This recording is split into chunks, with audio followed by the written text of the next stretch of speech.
The ridge above the valley turned amber in late September, the grass dry enough to crackle underfoot. Owen Carlyle walked the property line every morning that fall, his boots leaving faint trails through the brush.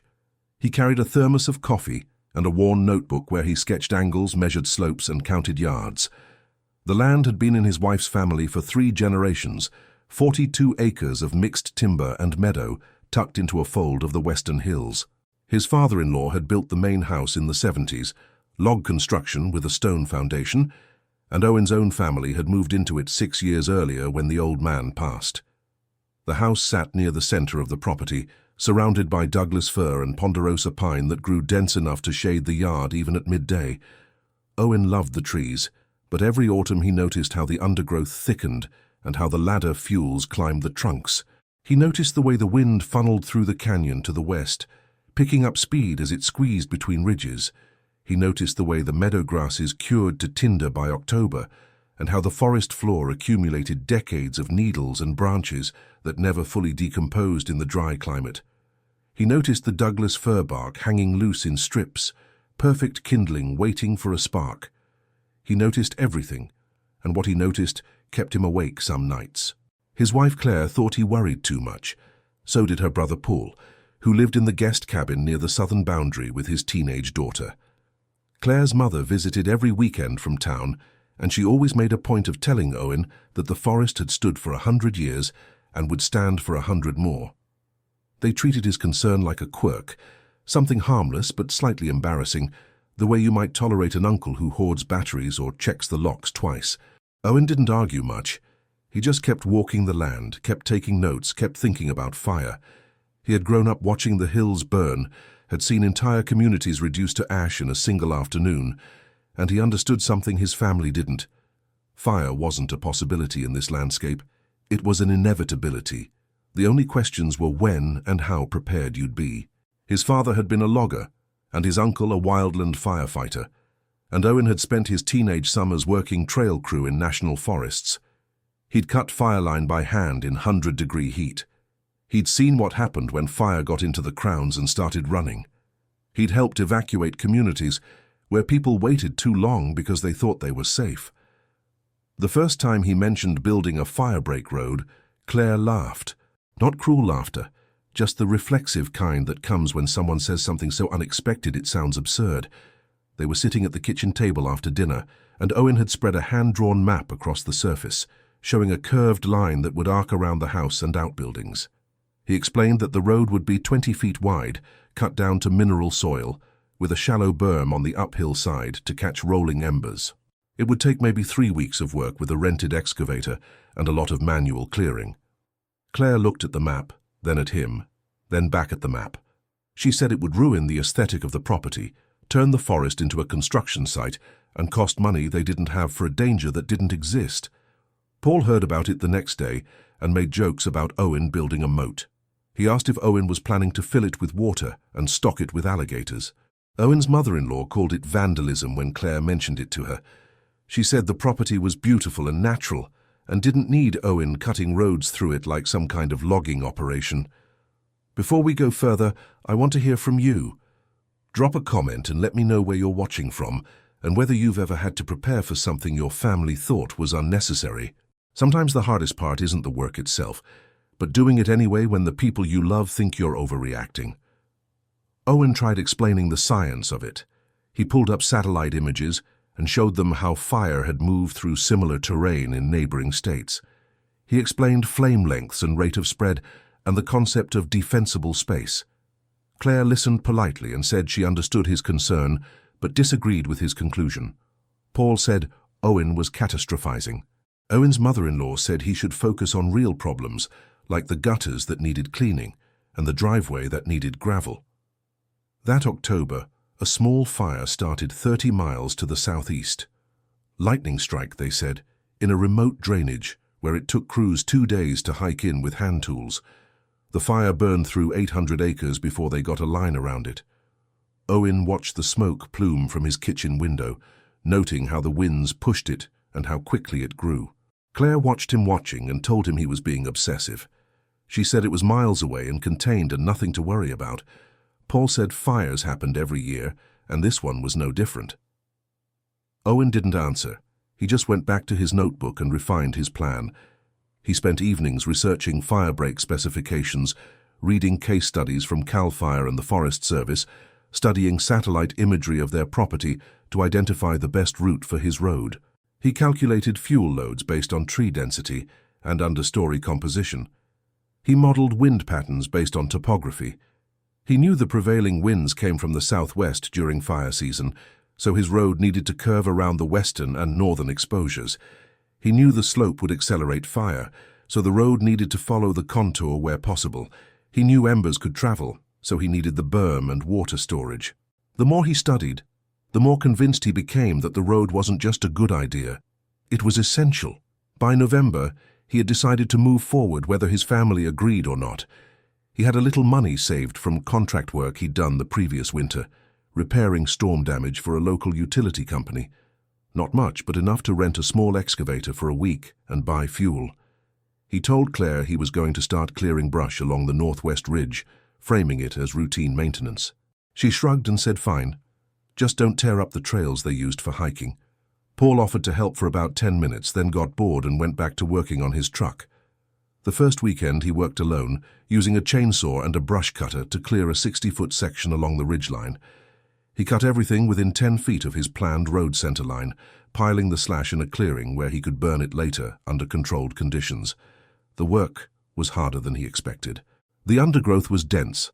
Blackberry and salal tangled with young fir and hemlock, and every piece had to be limbed and dragged to the pile.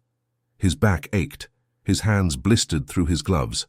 The chainsaw dulled quickly on the dense wood, and he had to stop every hour to sharpen it.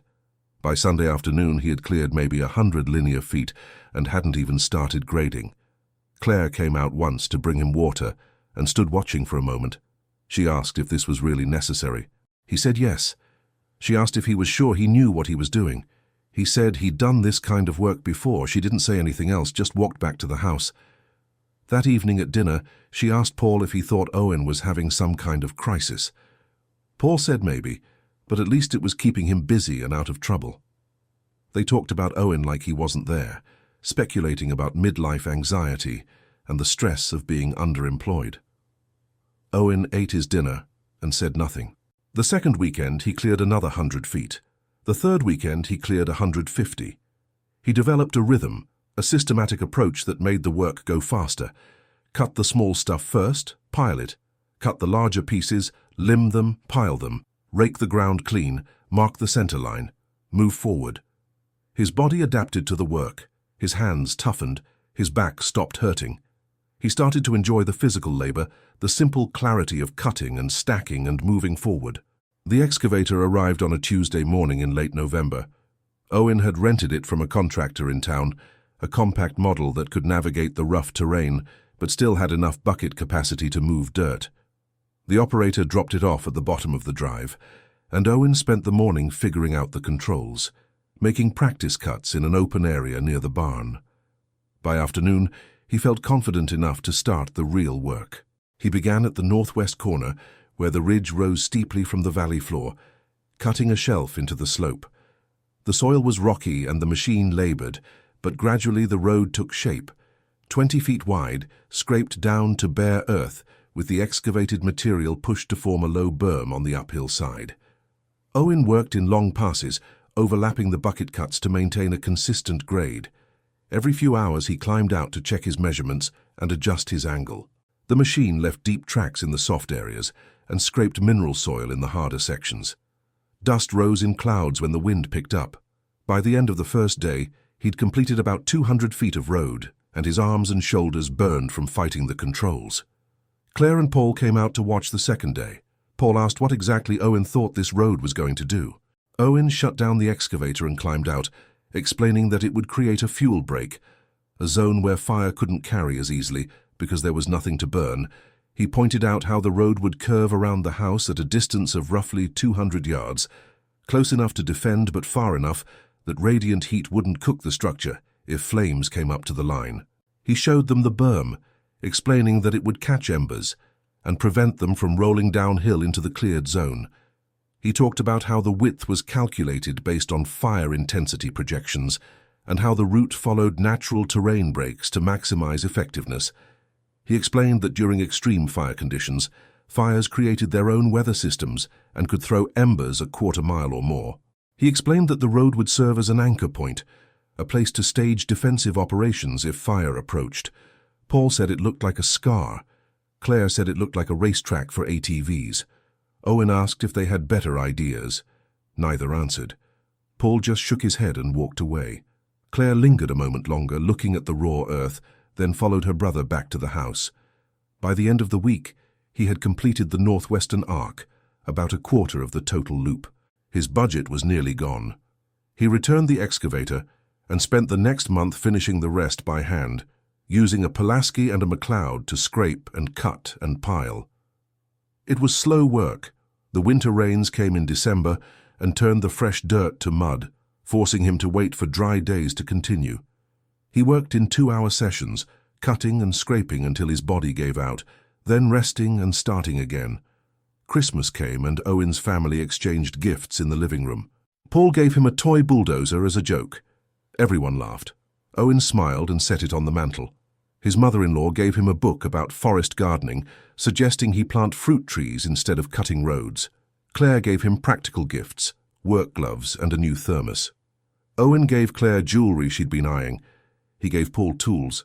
He gave his mother-in-law a framed photo of the property from before he'd started the road. She thanked him and said it was nice to remember how beautiful it used to be. January brought more rain and Owen could only work a few days each week. He used the downtime to research fire behavior, reading academic papers and incident reports. He studied the 1991 Oakland Hills fire that killed 25 people and destroyed thousands of homes. He studied the 2003 Cedar Fire in San Diego County. He studied the 2018 Camp Fire that wiped Paradise off the map. Every report said the same things: inadequate defensible space, lack of fuel management, people who waited too long to evacuate. He thought about his family and how they'd react if fire came. He thought about whether they'd listen to him or dismiss him until it was too late. By February, the road was functionally complete. A continuous 20-foot swath of bare mineral soil looping around the core of the property, connecting to the main driveway at 2 points and accessible from the house by a short trail. Owen raked it smooth and seeded the outer edges with low-growing native grasses to minimize erosion but keep fuel loads down. He installed 3 water tanks at strategic points along the loop, fed by gravity from a spring uphill. Each tank held 500 gallons and had a basic pump and hose setup. He tested the system on a cold Saturday morning, dragging hoses and running the pumps to see what kind of pressure and flow he could generate. The first tank worked perfectly. The second had a leak in the valve assembly that he had to fix. The third had good pressure, but the hose connection was loose. He fixed everything, tested again, and noted the flow rates in his notebook. He calculated that each tank could sustain about 2 hours of continuous spraying.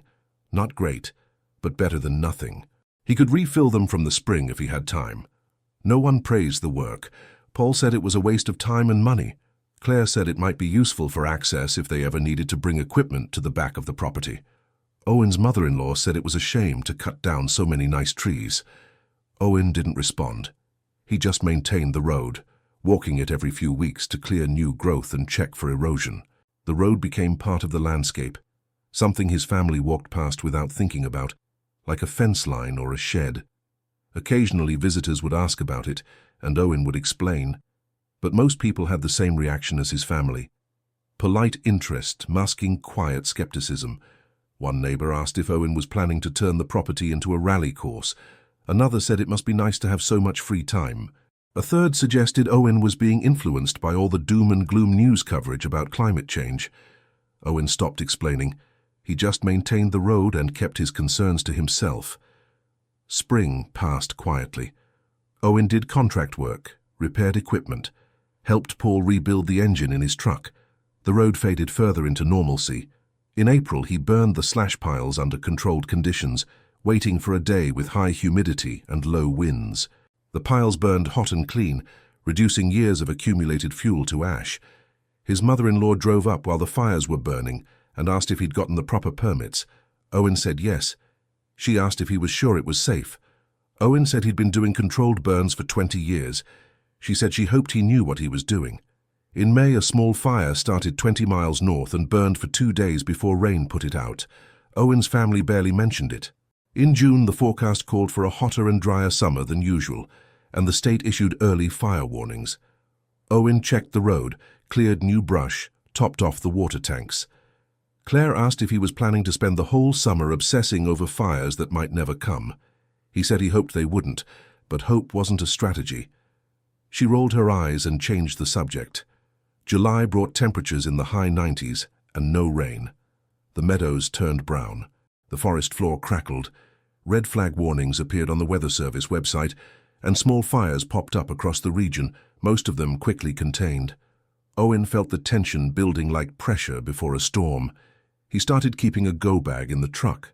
Important documents, hard drives, medications, a change of clothes. He told Claire they should have an evacuation plan. She said he was being paranoid.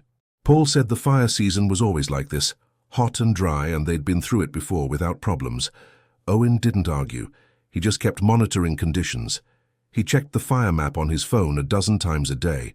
He watched the wind patterns. He noted the humidity levels and the fuel moisture readings. Everything pointed toward severe fire danger, but his family treated it like background noise. They'd heard warnings before and nothing had happened. They assumed nothing would happen now. The principle behind a firebreak is brutally simple. Fire needs 3 things: fuel, oxygen, and heat. Remove any one of those elements and combustion stops. You can't remove oxygen or heat in a wildfire, but you can remove fuel. A firebreak is a deliberately created gap in the continuity of burnable material, wide enough and clean enough that flames can't easily cross. The width depends on fire intensity, fuel type, and slope. A 20-foot road on flat ground might stop a low-intensity surface fire completely. On steep terrain with heavy fuels and high winds, 20 feet might only slow the fire, buy you minutes instead of hours. But minutes matter. Minutes are the difference between being able to defend a structure and having to run. Owen had calculated his width based on the worst-case scenario he could imagine. A crown fire running uphill with 30-mile-per-hour winds, jumping from tree to tree in a continuous chain of combustion. 20 feet of cleared ground with a berm to catch embers and water tanks nearby. It wasn't a guarantee. It was a fighting chance. Better than hoping the fire would spare them through some combination of luck and divine mercy. The fire started on a Tuesday in early August. Not close by, but not far either. A campfire left unattended in a canyon 15 miles southwest, in dense timber that hadn't burned in decades. The initial report said 5 acres. By evening it was 50. By the next morning it was 200 and growing, pushed by erratic winds and feeding on fuel loads that had been accumulating for years. Owen watched the smoke plume from his kitchen window, a towering pillar that flattened into an anvil shape at high altitude. The air smelled like burning wood. Ash drifted down like snow. He stood in the yard with his binoculars, tracking the smoke, trying to estimate the fire's rate of spread. The plume was dark at the base and light at the top, meaning the fire was burning intensely in the lower elevations and creating its own weather system. Not good. He went inside and pulled up the incident website, reading the latest updates. 200 acres, 0 containment, rapidly expanding. Structures threatened. Evacuations possible. Claire called him inside and asked if they should be worried. Owen said yes, they should watch it closely. Paul came over from the cabin, and they stood in the yard looking at the smoke. Paul said it was still miles away. Owen pointed out that fires didn't respect distance when conditions were right. He explained that under extreme conditions, fires could travel miles in a matter of hours, especially when driven by wind. Paul said he'd believe it when he saw it. Wednesday, the fire doubled in size. Overnight, it had run up 3 separate drainages, merging into a single large complex. The smoke was visible from town now, and the news stations were running continuous coverage. Firefighting resources were stretched thin because fires were burning all over the state. Owen listened to the scanner traffic and heard crews calling for air support, reporting crown fire runs, requesting structure protection. The language was urgent but professional, the kind of controlled urgency that comes from people who know how bad things are but can't afford to panic. Claire started watching the news. She sat on the couch with her laptop open, refreshing the incident page every few minutes. Paul stopped joking. Owen's mother-in-law called and asked if they should come get Claire. Owen said not yet, but soon. She asked if he was sure the fire wouldn't reach them. Owen said he wasn't sure of anything, which was why they needed to prepare. Thursday the fire jumped a ridge and came over into the next drainage, pushed by afternoon winds that gusted to 40 miles per hour. The smoke thickened. Helicopters appeared, flying low with water buckets. The sound of the rotors echoed through the canyon. The local sheriff's department issued a Level 2 evacuation notice for their area, meaning, get ready, but don't leave yet. Owen told his family they should pack essentials and be ready to go on short notice. Claire started packing, but slowly, like she didn't really believe it would come to that. She packed nice clothes and toiletries, things you'd take on a trip, not things you'd grab if you were running for your life. Owen repacked her bag when she wasn't looking, replacing the nice clothes with practical items. Medications, copies of important documents, cash, a first aid kit, flashlights, a battery-powered radio. He made a list of other things to grab if they got the evacuation order: photo albums, his grandfather's tools, the hard drive with family videos. Paul said he wasn't leaving his cabin undefended. Owen said defending a structure in a wildfire took training and equipment they didn't have. Paul said he had a garden hose and a ladder. Owen said that wasn't enough. He explained that the radiant heat from a fire could ignite a structure before the flames ever touched it. He explained that embers could land on a roof and smolder for hours before bursting into flame. He explained that breathing superheated air could sear your lungs even if the fire didn't touch you. Paul said he'd figure it out. Friday morning, the smoke was so thick the sun looked like a red coin through the haze. The temperature dropped because the smoke was blocking sunlight, but the air was hot and dry and smelled chemical. Visibility was less than a quarter mile. Ash fell constantly, coating everything in a fine grey powder. Owen walked the Firebreak road, checking every section, clearing a few small branches that had fallen. He filled the water tanks to capacity and laid out hoses at each station. He soaked the ground near the house with sprinklers, trying to increase humidity and reduce ignition potential. Claire watched from the porch and asked what he was doing. He said preparing. She asked if it would help. He said he didn't know, but doing nothing definitely wouldn't. She came down from the porch and helped him, dragging hoses and checking connections. It was the first time she'd acknowledged that his preparations might actually matter. They worked in silence, coughing occasionally from the smoke. The air tasted like ash. The wind shifted that afternoon. Owen was standing in the yard when he felt it change direction, coming now from the southwest, funneling straight up the canyon toward them. He looked at the smoke and saw it lean toward their property. The color changed too, darker and thicker, meaning the fire was burning closer and more intensely. Within an hour, the sheriff upgraded them to Level 3, mandatory evacuation. Claire was already in the car. She'd packed the rest of her things and was ready to go. Paul refused to leave. He stood in front of his cabin with his arms crossed and said he'd lived on this land his whole life and wasn't going to abandon it now. His daughter was with friends in town, safe, so he had no one to worry about but himself. Owen tried to reason with him. He said they could come back and rebuild if necessary, but they couldn't come back if they were dead. Paul told him to go if he was scared. Claire yelled from the car that they needed to leave. Owen made a decision. He told Claire to drive to town and stay with her mother. He would stay with Paul and do what he could to protect the property. Claire protested. She said he was being stupid and stubborn, and they should both leave. Owen said someone had to stay and he had the training. She asked what training. He reminded her he'd worked on fire crews, that he knew how to read fire behavior, that he knew what he was doing. She finally left, tires spitting gravel as she drove down the long driveway. Owen watched her go and felt his stomach tighten. Paul looked at Owen and asked what the plan was. Owen said they would monitor the fire and fall back to the Firebreak road if it got close. He showed Paul the water tanks and explained how the hose systems worked. He pointed out the cleared zone and the berm. He explained that the road would act as a barrier and a defensive position. Paul said it still looked like a waste of effort. Owen said they'd know soon enough. They spent the next few hours preparing. Owen cut back vegetation near the house and cabin that he'd missed before. Paul helped, working fast and saying little. They cleared gutters and closed all vents and windows. They moved propane tanks away from structures and covered anything flammable with fire blankets. They positioned rakes and shovels and buckets at strategic points. They filled every container they could find with water. They soaked towels and hung them over windows.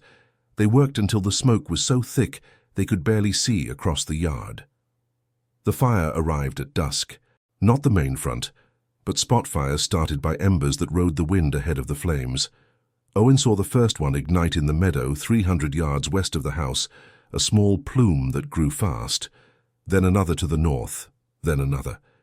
He and Paul ran with shovels and hoses, knocking down each spot fire before it could spread. The work was frantic and hot, and within 20 minutes, Owen's lungs were raw from the smoke. He could hear the main fire now, a low roar like distant freight trains, punctuated by sharp cracks as trees exploded from heat stress. The sky glowed orange. Embers fell like rain, hissing when they landed on wet ground, igniting when they landed on anything dry. Owen and Paul worked without speaking, moving on instinct and adrenaline. Every time they knocked down one spot fire, 2 more would start. The embers were everywhere, landing on the roof, in the yard, on the road, in the forest beyond. Paul stopped running and stared at the ridgeline to the west. The forest there was burning, a wall of flame that climbed the slope and leaped from crown to crown. Individual trees torched, entire crowns erupting in flame in seconds. The fire moved like a living thing, searching for fuel, consuming everything in its path. Owen grabbed his arm and said they needed to fall back to the road. Paul didn't move. He just stared at the flames, transfixed. Owen yelled his name. Paul finally turned and they ran together, carrying what tools they could. They reached the Firebreak road just as embers started raining down in earnest. The cleared zone was already catching some of the fallout, but the berm was doing its job, stopping most of the rolling embers from reaching the house. Owen and Paul took positions at 2 of the water tank stations and began spraying down anything that ignited within range. The work was methodical now, systematic. Spray, check, move, spray, check, move. They fell into a rhythm. The fire hit the western edge of the cleared zone around 8 p.m. Owen saw it crest the ridge and drop down into the timber, a continuous front maybe 200 yards wide. The heat was enormous, a physical force that made it hard to breathe even at distance. Flames reached 100 feet into the air, driven by winds that felt like they were blowing straight from hell. The noise was incredible, a roar mixed with the crack of exploding trees and the rush of superheated air. The fire ran through the heavy fuels below the road, consuming decades of accumulated brush and deadfall in minutes. Owen watched it come and felt a moment of pure terror. All his calculations and preparations reduced to this single test. Either the road would hold or it wouldn't. Either his family would survive or they wouldn't. He thought about Claire and hoped she was safe in town. He thought about Paul's daughter and was glad she wasn't here. He thought about all the times his family had mocked him and wondered if they understood now. The flames hit the Firebreak and stopped. Just stopped. Without fuel to carry them forward, the fire lost momentum. It burned right up to the edge of the road and stalled, held by the simple absence of anything to consume. The flames reached toward the cleared zone but couldn't cross. They licked at the berm but found nothing to grab onto. The fire pushed and probed, looking for weaknesses, searching for a way through, but the road held. Embers jumped the gap and landed in the cleared area. Some ignited small patches of residual vegetation. Owen sprayed them, Paul sprayed them. They kept working, constantly moving, constantly putting out new ignitions. The fire tried to flank around the ends of the road where it connected to the driveway. Owen had anticipated this and cut wider clearings at those junction points. The flanking attempts stalled. The fire found no purchase, no fuel to sustain it. It burned up to the edges and died.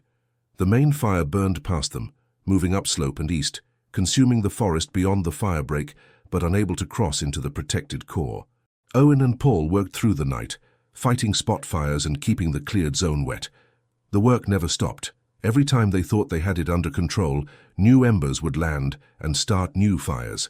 They fought them all, knocking down every ignition before it could spread. At some point, Paul stopped and looked at Owen and didn't say anything, but his expression had changed. The mocking was gone. The skepticism was gone. What replaced it was something raw and honest. Respect, maybe, or just the recognition of being wrong. Paul went back to work without speaking. They fought fires side by side, brothers-in-law working together to save what the road had made possible to save. By midnight, the immediate threat had passed. The fire had moved on, leaving the western forest destroyed, but the house, the cabin, and the central structures untouched. The Firebreak road stood black and scorched along its outer edge, but intact. Owen and Paul continued patrolling, putting out small flare-ups, checking hotspots. They didn't talk. They were too exhausted, and the smoke was too thick. Around 2 a.m. they sat down on the road and drank water. Their faces were black with soot.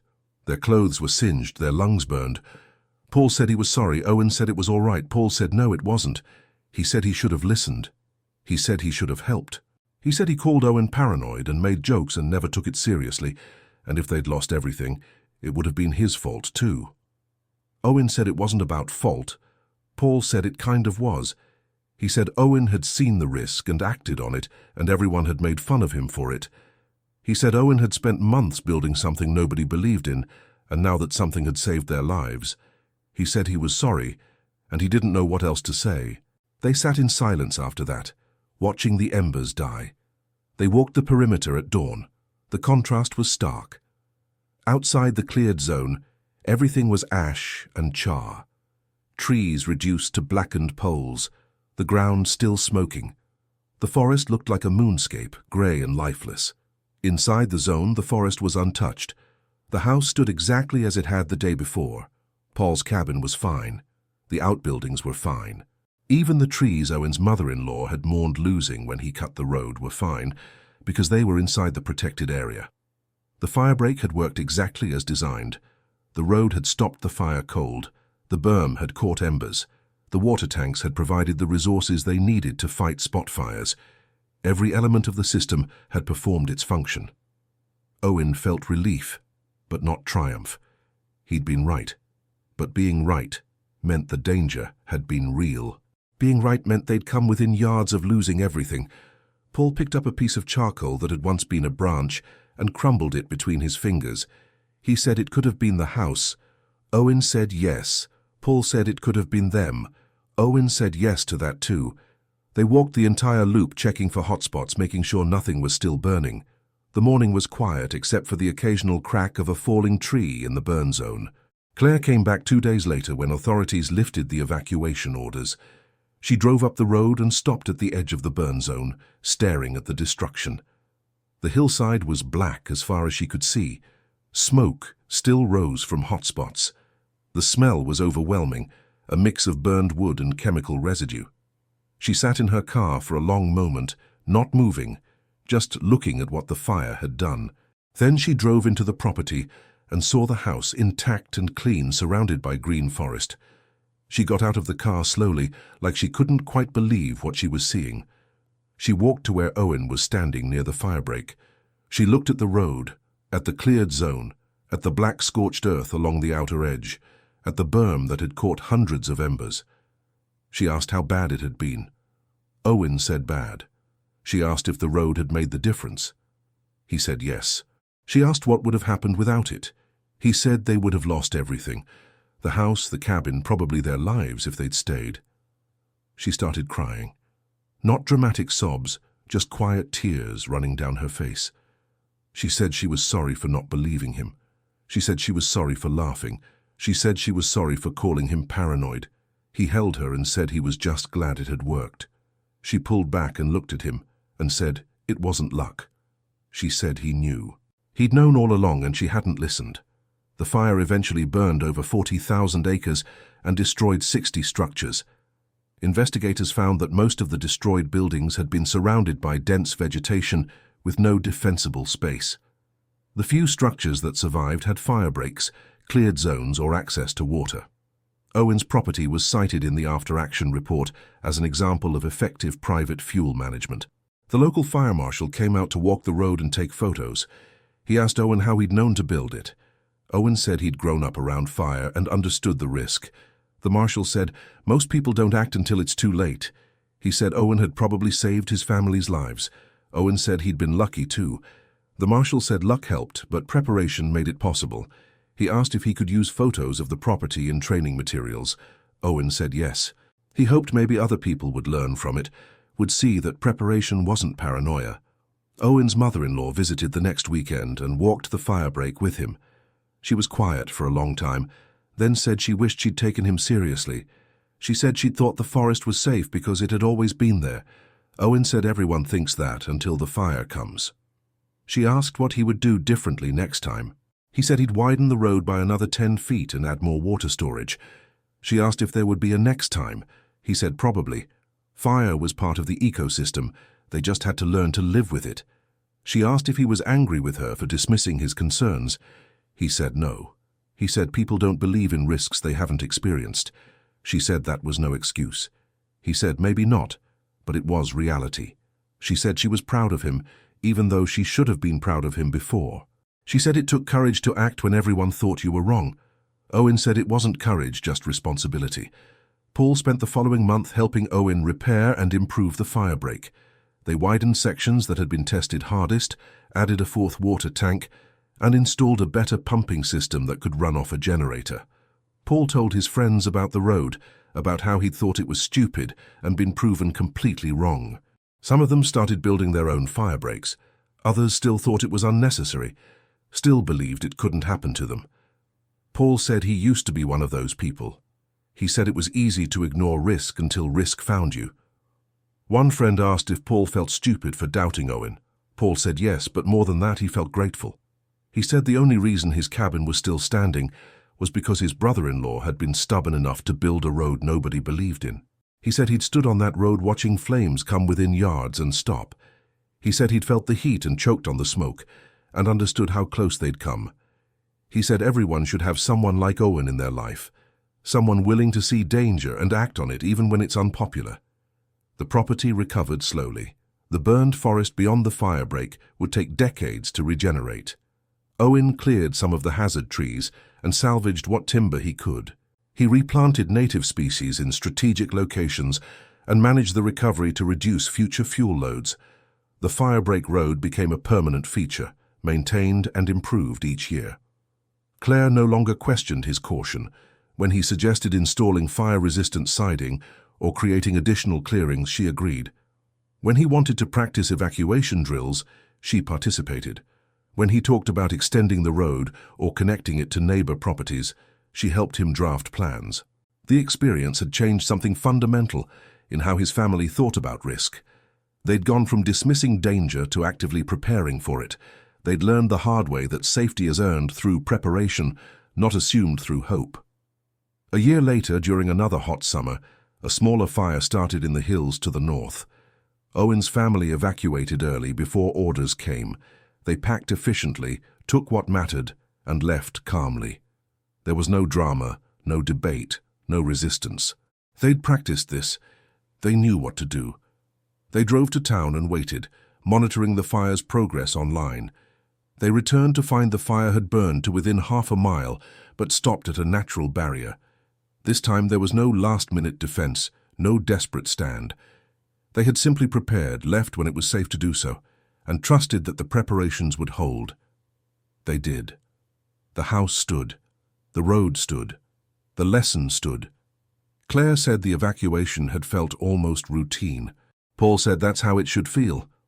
Owen said yes, that was the point. Preparation should feel routine, automatic, not dramatic. Drama meant you'd waited too long. Owen still walks the firebreak most mornings. He carries his thermos and his notebook, noting small maintenance needs and watching the forest. He thinks about fire, but not obsessively. It's just part of living in a place that burns, like thinking about snow if you live in the mountains or hurricanes if you live on the coast. His family understands that now. Paul sometimes walks with him, and they talk about extending the road or connecting it to neighbor properties. Claire has started attending community wildfire preparedness meetings. She shares their story, shows photos of the burned forest and the intact structures. She tells people that preparation isn't paranoia, and that the cost of being wrong is sometimes everything. Owen's mother-in-law keeps a go-bag in her car and has helped several of her friends create evacuation plans. She tells them about Owen's road, about how she thought he was overreacting and how wrong she was. The mocking is gone, replaced by something quieter and more durable. respect, recognition, understanding. The understanding that survival sometimes depends on seeing risk before it becomes disaster and acting even when others think you're overreacting. Owen doesn't feel vindicated exactly. He wishes he'd been wrong. He wishes the fire had never come. But it did come, and when it came, his family was ready because he'd done the work when it wasn't popular or easy or supported. The community noticed too. After the fire, several neighbors asked Owen for advice. He walked their properties, sketched firebreak routes, explained fuel management strategies. Some built their own roads. Others cleared defensible space. A few did nothing, still convinced the fire wouldn't come to them. Owen didn't push. He just shared what he knew and left the decisions to them. The next fire would teach the ones who didn't learn. That's how it always worked. Experience was the only teacher some people would accept, and experience was often harsh. The respect Owen's family shows now isn't performative. It's genuine, born from the understanding that they survived because one person saw danger and refused to look away. Claire says she thinks about the road almost every day, especially during fire season. She says it's a reminder that preparation isn't paranoia, it's love. Paul says he tells the story to anyone who'll listen. He says he wants people to know that the cost of being wrong about risk is sometimes everything you have. Owen's mother-in-law says she wishes more people had someone like Owen in their lives, someone willing to act on unpopular truths. She says most people wait until it's too late and then wonder why they didn't prepare. She says Owen gave them the gift of survival, and they almost threw it away because they were too comfortable to imagine danger. The Firebreak road still looks stark in some light, a scar across the land. But scars have their purpose. They remind you of wounds, they show you where healing happened, and sometimes they mark the line between what was lost and what was saved. Owen stands on that line most mornings, drinking his coffee, watching the sun rise through the trees his road protected. The forest is quiet. The wind is calm. He knows it won't stay that way forever. Fire will come again. The only question is when and whether people will be ready. His family will be ready. They've learned. They've changed. They've accepted that living in fire country means respecting fire, preparing for it, treating it as the inevitable force it is, rather than the distant possibility they wished it was. The lesson cost 40,000 acres and 60 structures, but Owen's family didn't have to pay that price. They paid a different price, the price of admitting they were wrong, the price of changing their minds, the price of trusting caution over comfort. Those aren't small prices. Pride dies hard. Assumptions die harder, but they're smaller than the alternative. Owen thinks about that sometimes, about all the families who waited too long or never prepared at all. He thinks about the structures that burned because their owners assumed safety that didn't exist. He wonders how many of them had someone like him, someone who saw the risk early and tried to warn them, and whether anyone listened. He wonders if those families mock their own Owens now, or if they learned too late, standing in ash where their homes used to be, understanding finally that the person they dismissed had been right all along. The wind shifts slightly, coming from the west, and Owen turns his face into it. The air smells clean. No smoke. Not today. But the season is coming, and with it the heat and the dryness and the lightning and the wind. The conditions that make fire possible. The conditions that make preparation necessary. Owen finishes his coffee and starts walking the road, checking for erosion, clearing small growth, keeping the line sharp. His family doesn't mock him anymore.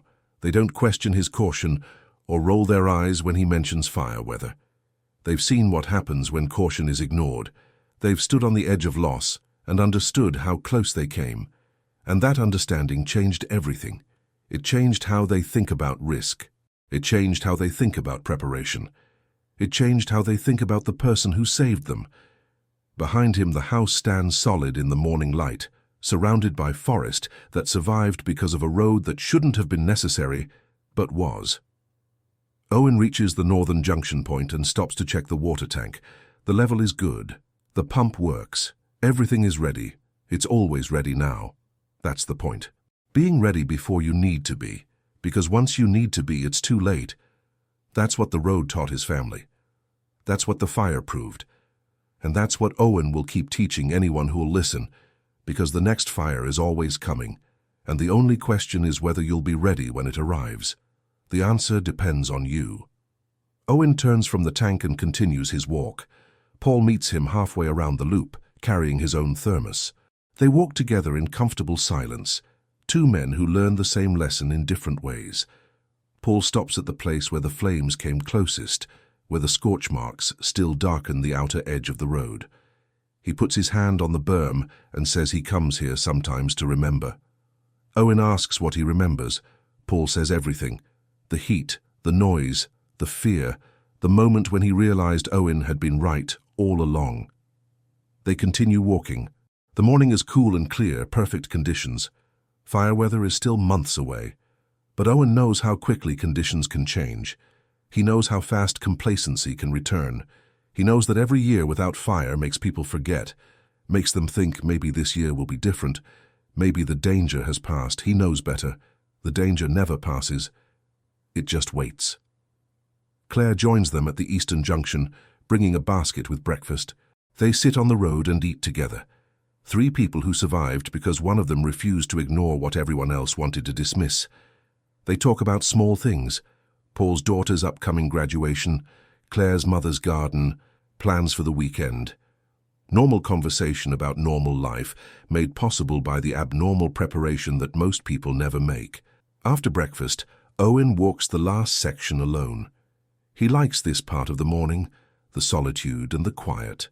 He thinks about the people who didn't survive other fires. He thinks about the families who lost homes because they didn't prepare. He thinks about the ones who mocked preparation until it was too late. He doesn't judge them. He understands how hard it is to act on invisible threats, to spend time and money defending against something that might never come. But understanding doesn't change the math. The fire doesn't care whether you believed in it. It doesn't negotiate or make exceptions.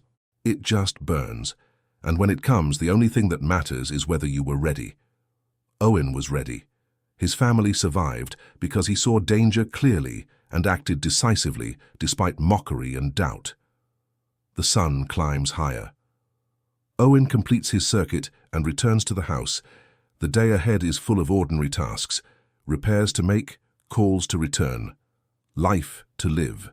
But underneath the ordinary is the constant awareness that fire season will return, that the ridge will dry again, that wind will blow and lightning will strike, and somewhere a campfire will go unattended. When that day comes, Owen will be ready. His family will be ready. The road will hold. And maybe, if he's lucky, the story of a road that nobody believed in will convince a few more people to act before it's too late. That's all he can hope for. That's all anyone can do. See the danger. Build the defense. Maintain the preparation. Survive.